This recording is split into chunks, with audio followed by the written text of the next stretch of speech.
Guys, it's time for Breakthrough with Coach Lew.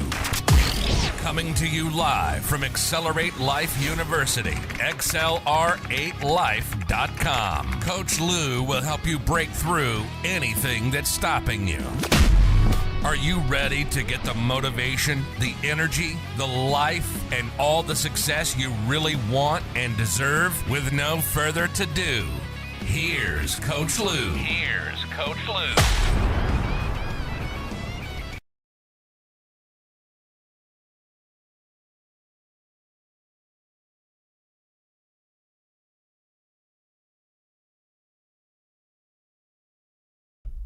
Hey guys, welcome to Breakthrough with Coach Lew. It is Monday morning and we're ready to rock and roll, guys. We've been doing this Own Your Blank month here in September, really going over and discussing, where do you in your life own the areas of your life, your health, your decisions.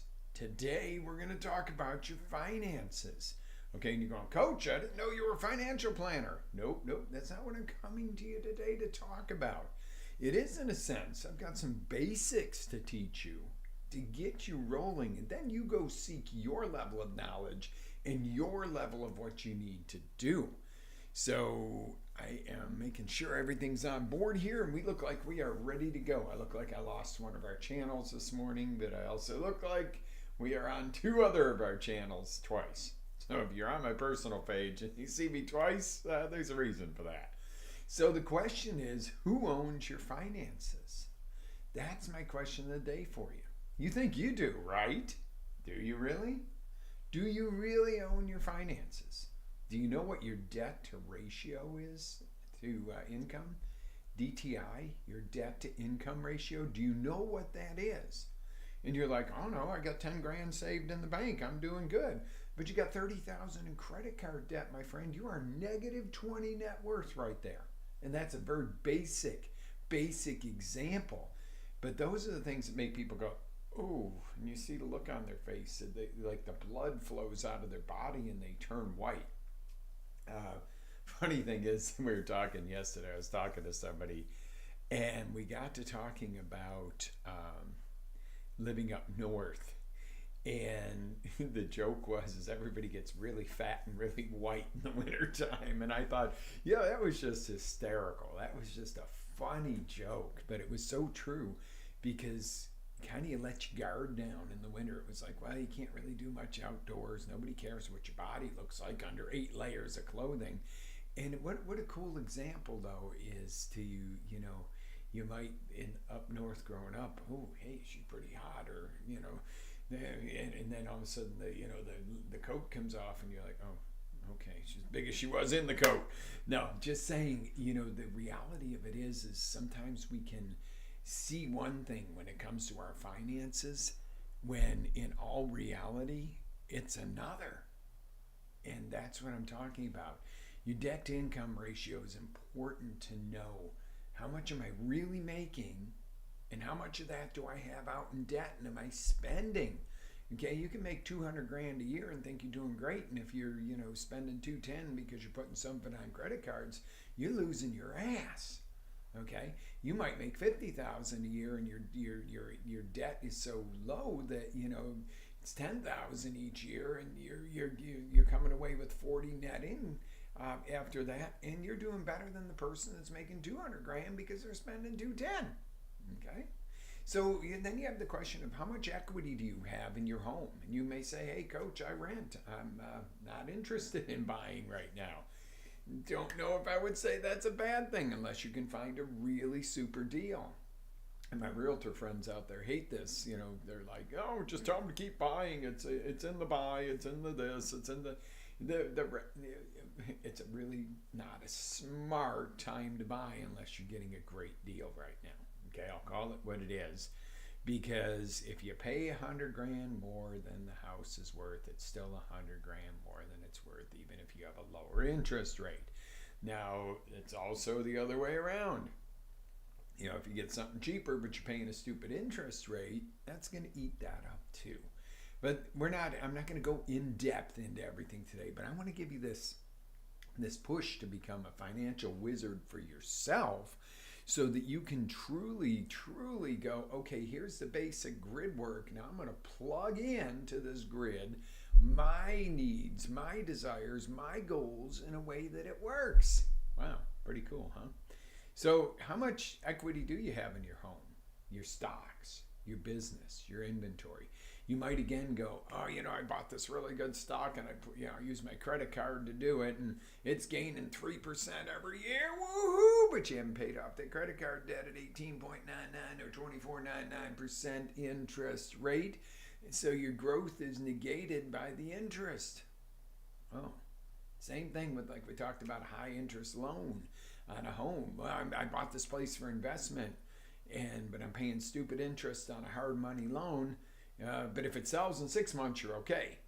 If it drags out a year, 2 years, now you've eaten up a lot in interest. Okay, but it's tax deductible. Okay, but it's still not in your pocket. Okay, we're going to get down dirty this morning and get you a wake-up call to help you wake up and be the financial warrior you were designed to be. That is within you. When your desire for your finances get as strong as your desire to breathe, you're going to succeed. When your desire for your finances is like on a level of wanting to go jump in the cold plunge every day, you might not, no, I shouldn't say that. I look forward to it. But, if you've never done a cold plunge before, you might go, oh, God, yeah, that's how I feel about my finances. I don't want to do that every day. Well, guess what? I do the cold plunge every day, and I work somewhat on the finances every day, too. Because it's not only your work that you produce the money, you also got to be planning, creating, anticipating things that are going to happen. Somebody tube just pulled some more censoring stunts. So I already own stock in Rumble, and I'm not coming to you as a stock advisor, but it's at a kind of an all-time low right now, and their biggest competitor just did something that made a lot of people mad. I'm going to buy some more stock while it's down, okay? That's my thought, because I think of it on a real-world basis. If they're pushing people into the arms of their competitor's stock will go up. Oh, this isn't that simple? Sometimes. Now, other times, there's all these analyses and this, that, and the other. That makes my head want to explode. I can't sit there and go through somebody's, income reports and this, that, and the other for the last 12 years to make a decision whether to buy a handful of stock. Okay? Are they meeting a need? What's the next need? What's the trend? What is really, truly trending today that, you can think of companies that you use that you might not have used 5 years ago. Some of these emerging companies where you're going, oh, but they're right on the cutting edge of everything that's going on right now. Ooh, yeah, get in the now a little bit. Okay, IBM is kind of a thing of the past.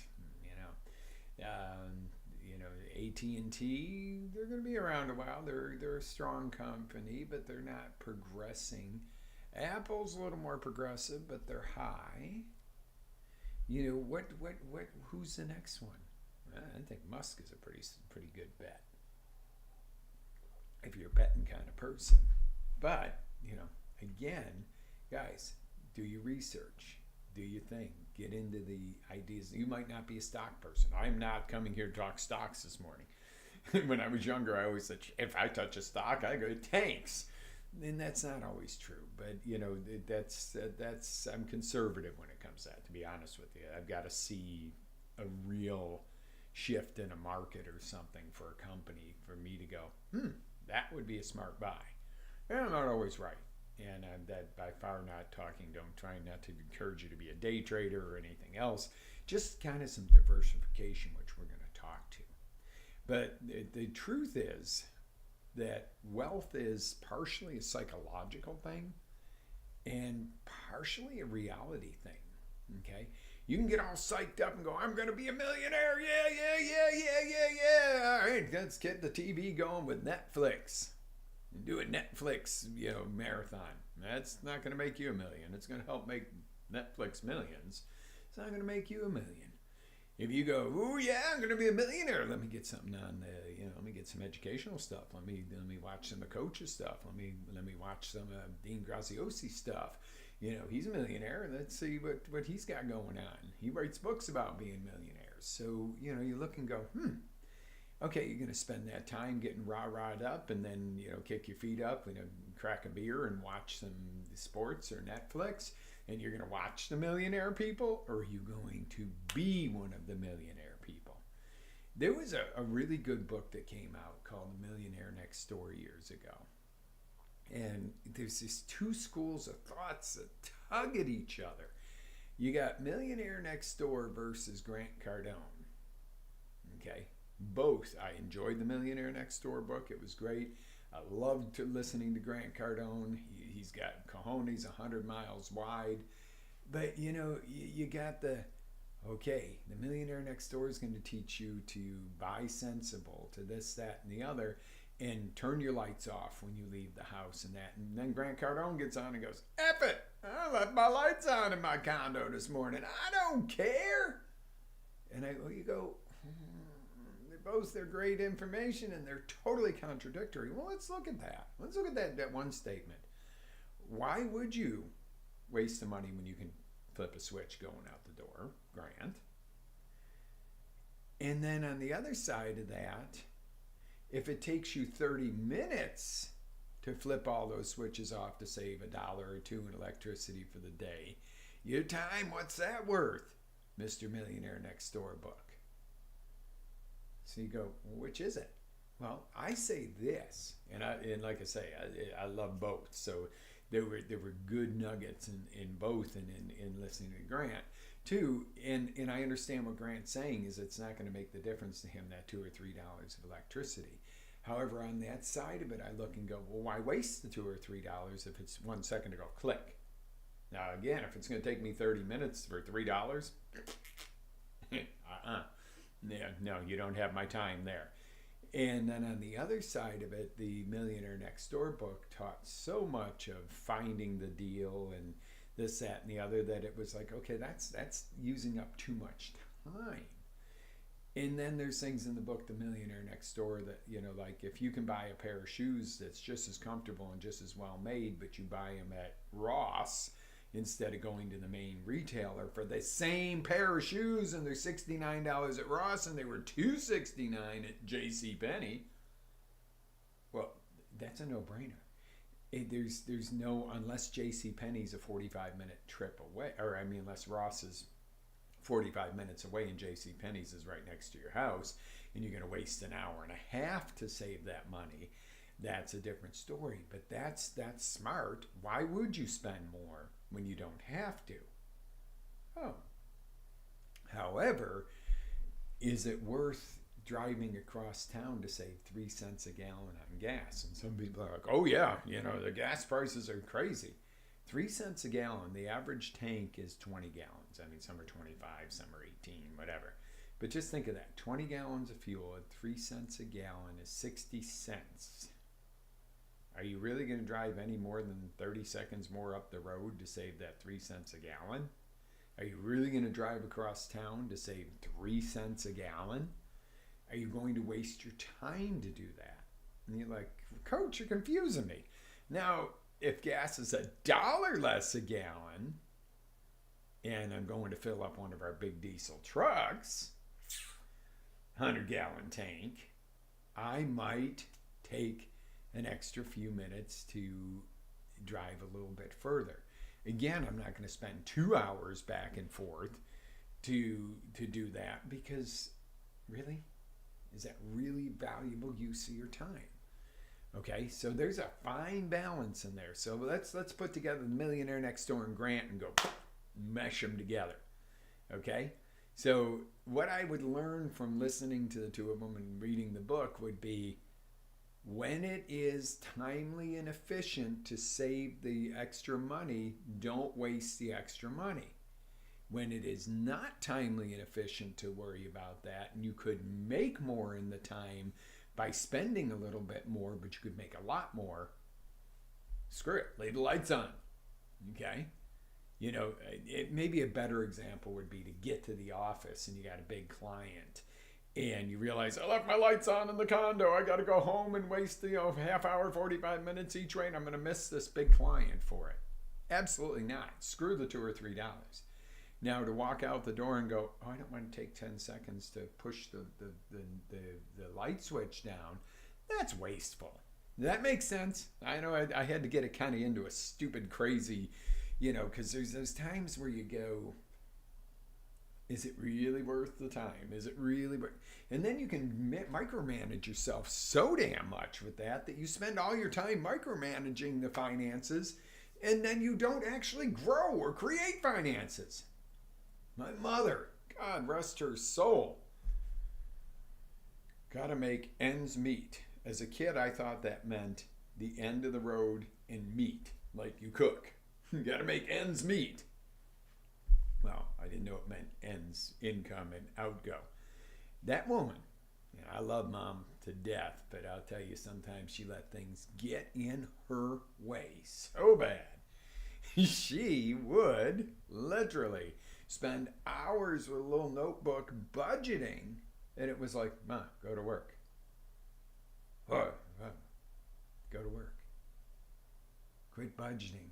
You go to work for a couple extra hours. You go do something productive. Do a little side hustle.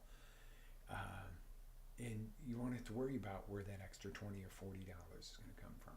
You won't sit here at night racking your brain. It hurt me to see her stressing so badly over finances. Okay, that was something that was a push for me. And, I used to go make extra money. I always worked, even as a kid. And many a times it had to go into the pot to create food for the pot. Okay. Lawnmower broke. Okay. Well, I'd saved up some money from working. I bought us a new lawnmower and stuff like that. So, it hurt me to see her struggling so much over this. But, you spend 4, 5, 6, 10 hours a month trying to create this budget to live on poverty, when you could just go put in a few hours worth of damn work and be way ahead of that and take away all that stress and gain those hours back. If you tell me I can gain back 10 hours a week by working 2 extra hours on something, but it's going to take 10 hours back of my week, net 8-hour gain, let me think about that for about a half a second. I'll take it. Okay. So the first side of this coin, getting back to the original comment there, is if you feel wealthy, in a sense, you are wealthy. And if you feel broke, in a sense, you are broke, regardless of reality. What does that mean? Well, you don't have to have a certain dollar amount in the bank, make a certain dollar amount or anything else to feel wealthy. If each day you feel blessed and you're rocking and rolling and you are living the life you want, and you don't have the financial stresses eating at you, even if you're not super financially successful, you could feel like you are. Flip side is you could be a multi-millionaire and you could have it set up so that you're hard driving so damn hard that you always feel broke. And one of the things Eddie Milet says that I love is keep that hunger, keep that hunger, keep that hunger. Yes, I agree, but not to the point where it destroys your quality of life. Dun, dun, dun, dun, dun. Wow. Again, a fine line balance. Somebody I respect much, a great mentor of mine, gets me on the track of, yes, get out and get it, get out and get it. But if you feel like you're so starved out that you never enjoy it, what the hell? So that's it. There's some balance that comes in there. Quick story of mine for you. Started out, didn't always start out with the greatest of everything. I used to have this stupid belief I had to work twice as hard as anyone else to get half as much as they did in my same industry or my same line of work, whatever the case was. Did it make me work twice as hard? Yeah. Did it feel good? No, I felt a lot of jealousy, envy, dislike, and it was like, it dawned on me one day that these people are just putting in the effort and, doing things a little smarter that I look at and go, I'm only getting half of what you're getting and I'm working twice as hard. It was not an accurate belief. Okay? So I'm tooling along, but I always worked like my next dollar depended, my next meal depended on it, my child's next meal, because there were times when that was the level of work for that day, that I had to produce something, okay? Because I really haven't worked for anybody since I've been 18, all right? A couple contracts here and there but actually physically being an employee of a company, no, not since I've been 18. So ups, downs, mountains, valleys. But the whole point to that is one day I sat down, and you see your tax returns and stuff, and you go, oh, we're doing pretty good.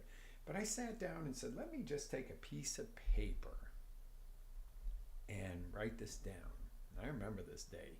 It's pivotal. And I wrote down, okay, I own this kind of real estate. Jimmy Brown, what's up, brother man?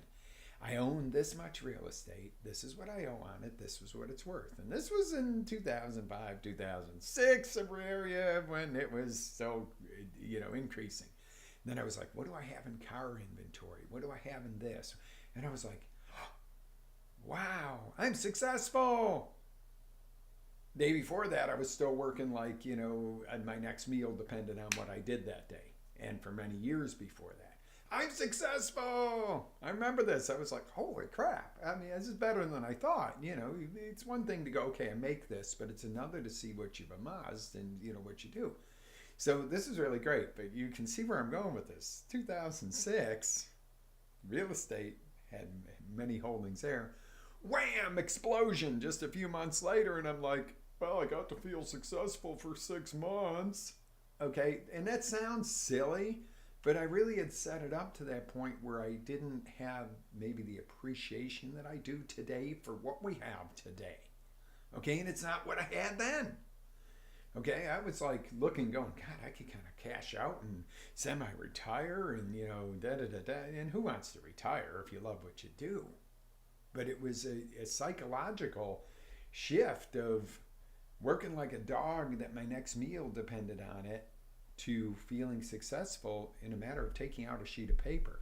So how could you use something like that to make you more balanced and go, okay, where am I really?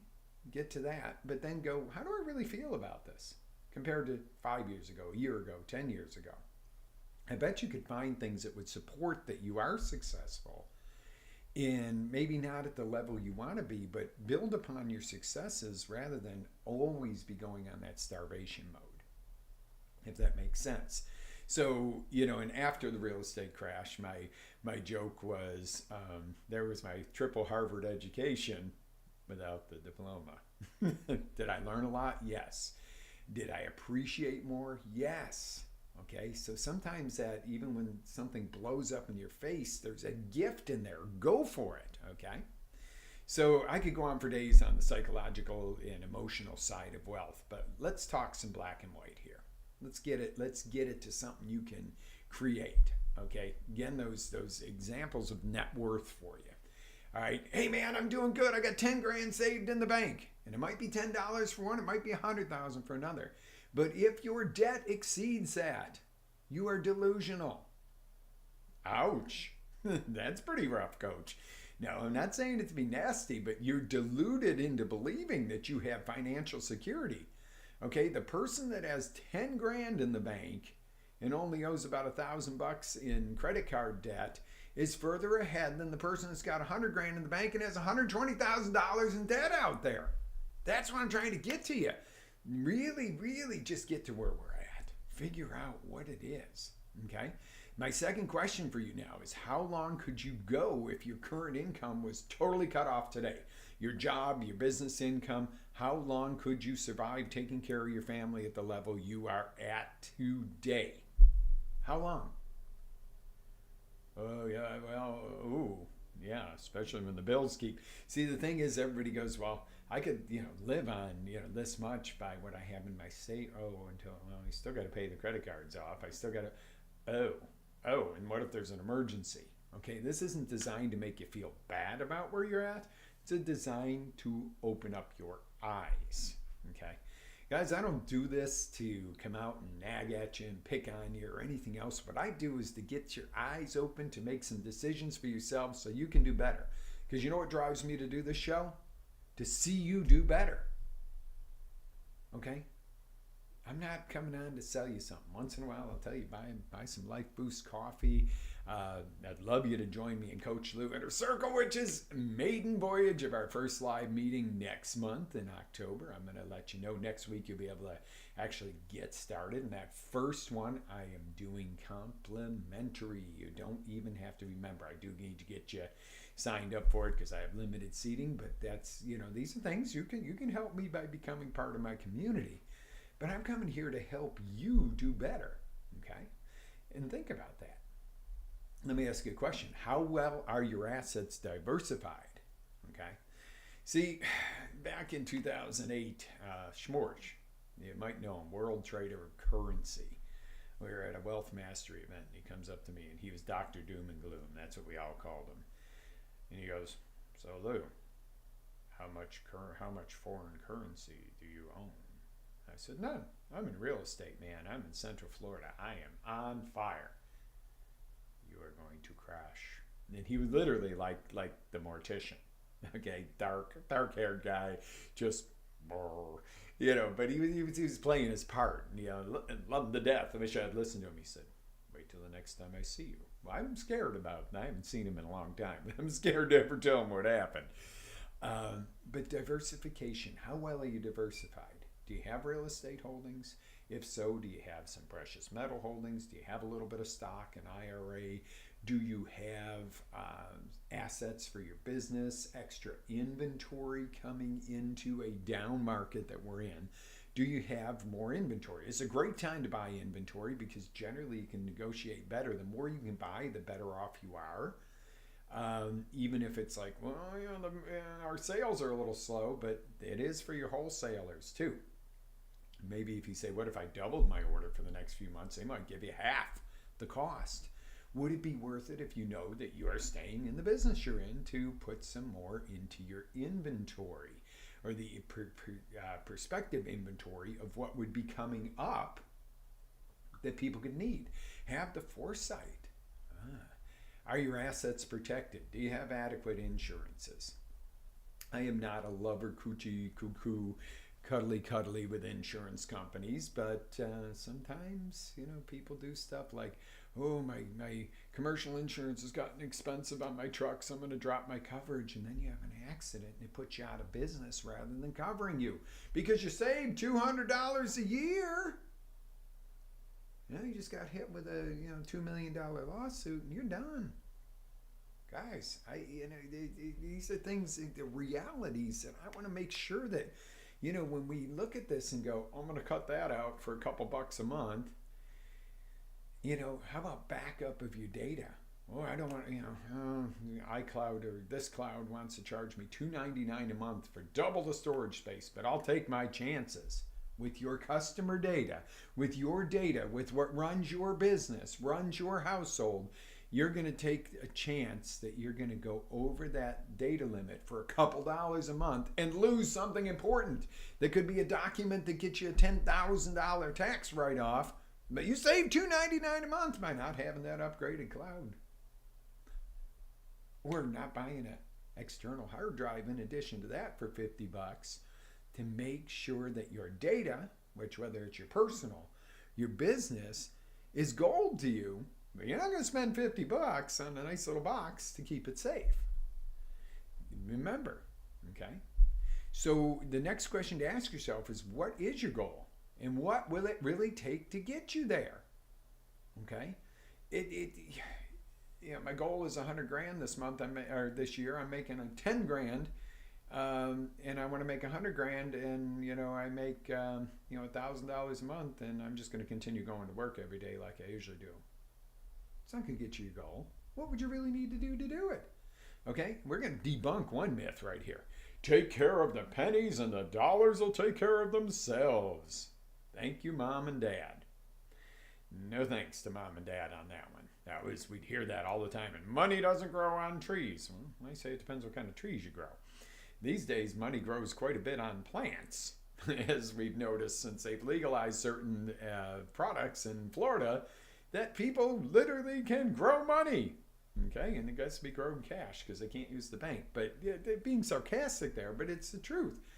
But while you're focusing on the penny, the dollars and the hundreds are sliding through your hands. That's back to that first example with Grant versus Millionaire Next Door.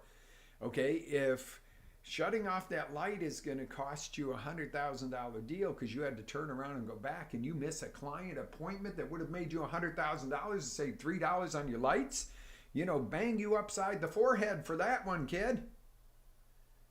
In the same respect, it doesn't hurt to shut off that light when you're going out the door. And why throw the $3 away unless it's going to stand in your way of something else?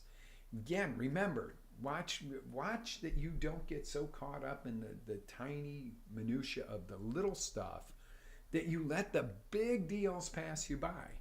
Well, I got to go to work today, got to make the bucks. Yet you could have gone and met with a new client for the new business that you're starting that would have made you $100,000 this year. But you couldn't take a day off from the job that pays you $40 to go get this deal rolling. That is watching the pennies and thinking the dollars are going to take care of themselves. Okay. Woo! This is a fun one this morning. Okay. And like we already debunked basically that it's okay to be wasteful when you're massively successful. No, even when you're massively successful, if you get wasteful, you're going to take away from that. And you might say, well, who cares about the $5 or $10? But in the long run, unless, and hear me loud and clear, unless it holds you back from your major goal, don't throw money away. Now, if, spending $5 or wasting $5 allows you to step right past that and go make 100, it's worth it. But if wasting that $5 does nothing to grow you, then don't spend that $5. Save it. Then you'll be $5 ahead. Does this all make sense? Let me know, guys. Communicate with me here. This isn't, I'm not here to talk at you. I want to talk with you. That's going to be the great thing with Coach Lew Inner Circle, guys. This is going to blow it out of the park.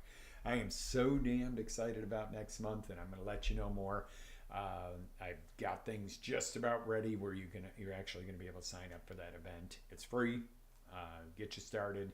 Get you a taste of what it's like to take your life into your hands and get the control of it and be part of a community of people who want to grow. There's enough people who want to bitch and complain. There's enough people who want to commiserate on how bad it is. Why not be one of the people that wants to do something, make things better?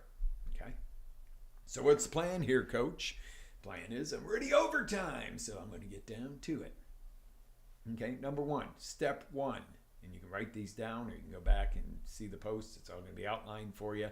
Get truly honest of where you are now. We've already talked about that.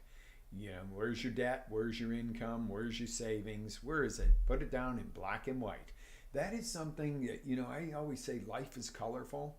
There's very little black and white. There's a lot of color on the spectrum in between. Life is colorful. It's supposed to be. Certain things are enjoyable and productive. Some things are not enjoyable and productive. Some things are not enjoyable and not productive. Some things are enjoyable and not productive. And you start to categorize by what's best. Why wouldn't you do something that you love that's massively productive rather than doing something you hate that's very little productive? Okay? Everybody always said focus on your weaknesses. Everybody who said that loses. Focus on your strengths. Strengthen some of your weaknesses that you need to pillarize to make the strength stronger. I'm not saying if you're an athlete and your core is your weak spot that you don't work on it. That would be foolish. But focus on, okay, if I want to be an athlete and I'm really strong in the upper body, okay, maybe your goal is not going to be a marathon runner. Maybe you're the pull-up king or queen, or maybe you're you do something, like you're a pitcher with this, but you still need everything, but you maximize what you already have And then you bring the rest of it to match it. You don't focus on your weaknesses. That's exactly what you're going to get, and you're going to be damn well miserable. Think of that. Okay, now step 2, define exactly where you want to be. I want to make some more bucks. Pal, you're going to fail. You're going to fail. Yep. I want to have $100,000 in the bank and be debt-free by the end of the year. That is a very clear goal. Okay, and that's great, but then you got to go to step 3. You got to design an MAP. And you say, that's MAP, coach. You can't read. Massive action plan. Okay, this is not just drawing a line going here to here. You got to have action steps in there, and you got to break it up with these mile markers on the map of, okay, each month I got to be here, here, here. Each quarter I got to be here, here, and this and that. Boom! I do all that, and I'm going to be there. Well, what happens after month 1 if you're not where you're supposed to be in month 1? Rip it up and throw it away and go, this crap doesn't work. No. You go, I got to make a little bit more this month. This coming month, I got to make up for that. What if you're ahead of the game? Well, keep that momentum going. Don't sit back on your laurels in month 2 and go, I only got to do half of what I had, because you know that's going to become your habit. So if you go, hey, I'm 150% into this in month 1, keep that pace. It's better to hit your goal early and to hit it strong and to exceed it than it is to start resting on your laurels, and then something comes along, and something's always going to come along that's going to be a speed bump, a detour, a sinkhole in that road to success. It is going to slow you up and try to stop you, especially when you get near your goal. Okay? So, do your map with your mile markers. All right, take massive action. Number 4, okay, to create your wealth and create consistent action. Okay, massive action to create and consistent action to investing and saving. Okay, you don't want to take consistent action in growing your wealth and in creating the wealth initially. You want to be really successful at the creation. And you don't want to be massively crazy and go, I'm going to take everything I have and stick it in this one stock because I have a feeling. You could lose your butt. Now you can stick a piece of that in there, that gamble bucket, okay? There's nothing wrong with that. When you got excess income, if you want to go, this thing could really blow up and be amazing, go for it. If not, if you don't have that extra, don't do the risk. But the consistent comes in with investing and saving. Might be a little bit, but your massive is on the creation of money. Then your consistent is on the investment and saving. If you can start to build a base and a safety net, after a while you have your own portfolio. However you want to set that up. Not everybody's a stock person. Not everybody's a real estate person. Not everybody's just a savings account person. So, some people like silver, some like gold, some like platinum. Do your own research. I'm not going to sit there and tell you what to do. I'm going to just tell you damn well got to do it. All right. Number 5, make this fun. Did you have a good time this morning? Was I a little bit outrageous and crazy for you? Heck yeah. Okay. If you mess up, learn, grow, and get back in the game. Hear this one loud and clear. If you mess up, learn, grow, get back in the game. You're not always going to make the perfect investment, the perfect choice. You might quit your job and go into this business and it fails to maybe no fault of your own. Is there a time when a government regulation or something knocks somebody right out of business and you stand there and go, what just happened? I didn't do that. That wasn't my lack of getting up in the morning, my lack of working hard, my lack of taking care of customers. Somebody pulled the plug on my business. Maybe it was your lack of insight, but if that happens, get back in the game. Okay? Nothing in this world can stop you until you take your last breath. Interesting. Okay, so that's it, guys. Do it up. Let's play. Let's have some fun. Reach out to me. Let me know how you're doing. Coach Lew Inner Circle is on the books for October, guys, and I'm going to get you more information on that, so make sure you're on next week's show so you know exactly what we're doing. And let's get together and make our lives amazing as a big family out here, as a group, as a team. Let's one last note. I have one last note for you before we go on the finances. And some people agree and some disagree with me on this, but hear me out. If you agree with me on it, that's great. If you disagreed with me, I think by the time I tell you a few sentences, you might look differently. Cash. People are like, well, save cash. Don't let cash, don't let anybody eliminate cash. Don't let the US dollar no longer be the standard. Let's eliminate it and go digital. It's easier, it's cleaner, it's not as dirty, it's faster, it's this, it's that. I just want to give you a picture of a credit card transaction. You spend $100 with me. I swipe your card, 3%. I get 97. Big banking gets 3. I go to the next person, Home Depot, to get some stuff for the business. Swipe my card. I spend the $97, and now it's 94. And this is I'm paraphrasing just a hair on that. Home Depot gets 94. Big banking's up to $6 on that same 100. Okay, and I'm not being conspiracy theorist. I'm telling you what really happens to your money. Home Depot pays one of their vendors with a card. That $94 is now $91 when that vendor gets it. $9 to banking, to the clearinghouse. 91 stays with America. Now that vendor pays one of his vendors or subs. That 91 is now 88. Do I need to keep going, guys? By the time you're done, you have taken that $100 and literally eliminated it from your business, my business, your family, my family, and put it into a centralized banking, which I would venture to say the banking industry is not out to help you succeed. Okay? Very greed-driven industry. Not that, I know some great bankers, but I'm just saying you keep diminishing the value, and then we go, why is the dollar not worth as much? Why is inflation happening? And one person wants to say it's the current president, the ex-president, the next president, this state, that state, this income tax, that income. When it's all said and done, if you keep digitalizing the currency and there's this chunk that comes off it every single time, it diminishes.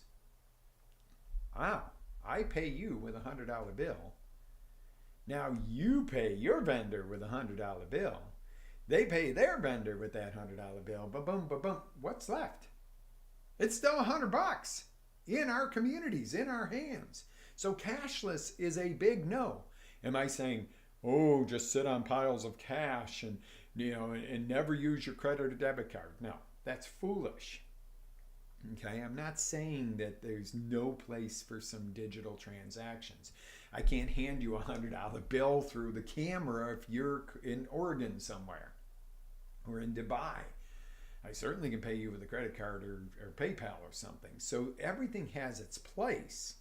But in your local businesses, don't starve out your mom and pop coffee shops or your mom and pop auction houses or anybody else by, just diminishing with the swipe, swipe, swipe unless you have to. Now, if you don't have the cash and you need to buy something, your refrigerator broke and you don't have the $2,500 and you go to Home Depot and go, I wish I could just whip out the cash. I get you. Pay with your card. You might need time to pay for it. There's a time and a place for everything. That's what I'm saying. I'm not all one or the other.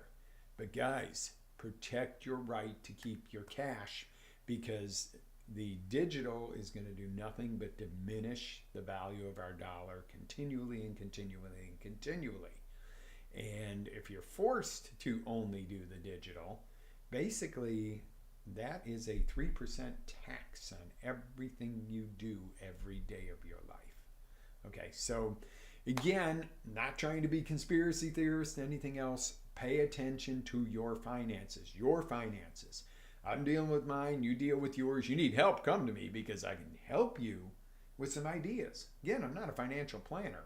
And I'm kind of glad of that because oftentimes the people that are financial planners, specific doctors, and how many times people go to a doctor and they're, a specialist and they're going, oh yeah, you got this and we got to give you this drug and this. They don't go after the root cause. Okay. And Sometimes there's a case you go into the doctor and they tell you, if you don't take this medication, you're going to die. I'm not going to tell you, oh, go after the root cause and drink wheatgrass. Folks, there are times where you just simply, something is what it is. Then there are other times that the symptom, and this isn't nothing medical, is just a icing that covers God knows what. It could be a 5-layer delicious cake underneath, or it could be a poop brownie. Till you get under that icing, you don't know what's under there. Do your digging. Do your research. This is what I'm telling you. Don't blindly follow what I say. You might go, well, the whole cash thing sounds weird, Coach. I think you're selling conspiracy theory. Go do your own research. Sit down and do the math. I'm not telling you that somebody's out to get you. There's not some, ghoul coming to get you every time you go to the store if you use your credit card. But it is diminishing the value of our dollar. That's a given. Check it out. I mean, these are things when we're talking about your finances. Do you want to grow? Do you want to throw it away? Do you want to be wasteful? Do you want to keep it in your pocket? What's in your wallet? Let's keep it there and let's grow it. All right, guys. Love y'all. Thank you so much for hanging out with me this morning. The show went on a little bit longer, but finances are important. Just like health is important, finances are important for the overall quality of your life and the overall security of your family and on down. Get it, learn it, use it. And if you have questions, come back to the site and read the post and watch this video 100 times. If you're on live, this is going to be reposted on our blog at xlr8life.com, on our Breakthrough blog. So you have use of all this, all the tools. Get you some Life Boost coffee. I'll put in the link for that. Absolutely amazing. My best coffee in the wide world. And get out there and start taking care of your body, your finances, your family, your community. And join me for Coach Lew Inner Circle. God bless, guys. Have an amazing day. Live with faith, energy, passion. Always live your dreams. And I will see you on the next roundabout.